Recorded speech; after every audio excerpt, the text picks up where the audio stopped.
महाराष्ट्र के एक कोने में बसा एक छोटा सा लेकिन बहुत ही सुंदर गांव था। इस गांव का नाम था ढोलकपुर। ढोलकपुर चारों तरफ हरे भरे खेतों, मिट्टी की खुशबू और मेहनती लोगों से भरा हुआ था। सुबह होते ही यहां मुर्गों की बांग सुनाई देती थी और शाम को ढोलकपुर में ढोलक की धीमी आवाज गूंजती थी। इसीलिए गांव का नाम पड़ा ढोलकपुर। इसी गांव में रहता था एक गरीब लेकिन ईमानदार किसान। उसका नाम था रामू काका। रामू काका के पास ज्यादा जमीन नहीं थी, बस 2 एकड़ खेत, एक टूटा फूटा घर और दिल में मेहनत करने का हौसला। रामू काका की जिंदगी आसान नहीं थी। पत्नी कई साल पहले बीमार होकर चल बसी थी। कोई बेटा नहीं, कोई बेटी नहीं। पूरी दुनिया में अगर कोई उसका सच्चा साथी था तो वो था उसका कुत्ता शेरू। शेरू सिर्फ कुत्ता नहीं, परिवार था। शेरू कोई साधारण कुत्ता नहीं था। भूरा सा रंग, चमकती आंखें और हमेशा चौकन्ना। रामू काका जब खेत में हल चलाता, शेरू पास ही बैठकर पहरा देता। रामू काका जब थक कर पेड़ के नीचे बैठता, शेरू उसकी गोद में सिर रख देता। गांव के लोग कहते थे, रामू काका अकेले नहीं है, उसका शेरू ही उसका बेटा है। मुसीबत की शुरुआत। एक साल ढोलकपुर में बारिश ठीक से नहीं हुई। खेत सूखने लगे, फसल खराब होने लगी।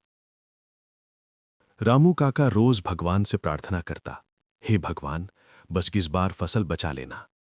लेकिन किस्मत को कुछ और ही मंजूर था। एक रात तेज आंधी और बारिश आई। खेतों में खड़ी फसल गिर गई। अगले दिन जब रामू काका खेत पहुंचा, उसकी आंखों से आंसू निकल आए। उसकी पूरी साल की मेहनत बर्बाद हो चुकी थी। रामू काका जमीन पर बैठ गया, हाथ जोड़कर बोला, अब मैं क्या करूं शेरू। शेरू ने जैसे उसकी बात समझ ली, वो चुपचाप रामू काका के पास बैठ गया। ढोलकपुर में चोरी की घटनाएं। उसी समय ढोलकपुर में एक और समस्या चल रही थी। रात में खेतों से अनाज चोरी होने लगा था। कई किसानों की मेहनत लुट रही थी, लेकिन चोर पकड़ में नहीं आ रहे थे। रामू काका डर गया। उसके पास जो थोड़ी बहुत फसल बची थी, अगर वो भी चोरी हो गई तो वो पूरी तरह टूट जाएगा। उस रात रामू काका ने शेरू से कहा, शेरू, आज हमें रात भर खेत की रखवाली करनी होगी। शेरू जैसे यही सुनना चाहता था। शेरू की पहली बड़ी परीक्षा। आधी रात हो चुकी थी। चारों तरफ सन्नाटा था। अचानक शेरू के कान खड़े हो गए। उसे किसी की आहट सुनाई थी। 3 लोग दबे पांव खेत में घुस रहे थे। उनके हाथों में बोरे थे। शेरू बिना आवाज किए झाड़ियों में छुप गया। जैसे ही चोर फसल काटने लगे, शेरू जोर जोर से भौंकने लगा। भौं, भौं, भौं। रामू काका की नींद खुल गई। वो लाठी लेकर दौड़ा।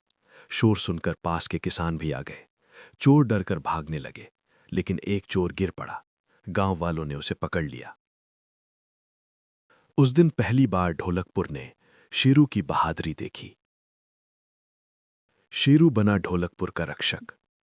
उस दिन के बाद गांव के लोग शेरू की इज्जत करने लगे। ये कहानी हमें सिखाती है कि जानवर सिर्फ जानवर नहीं होते, वो इंसान से ज्यादा सच्चे साथी बन सकते हैं। कहानी यहीं समाप्त होती है।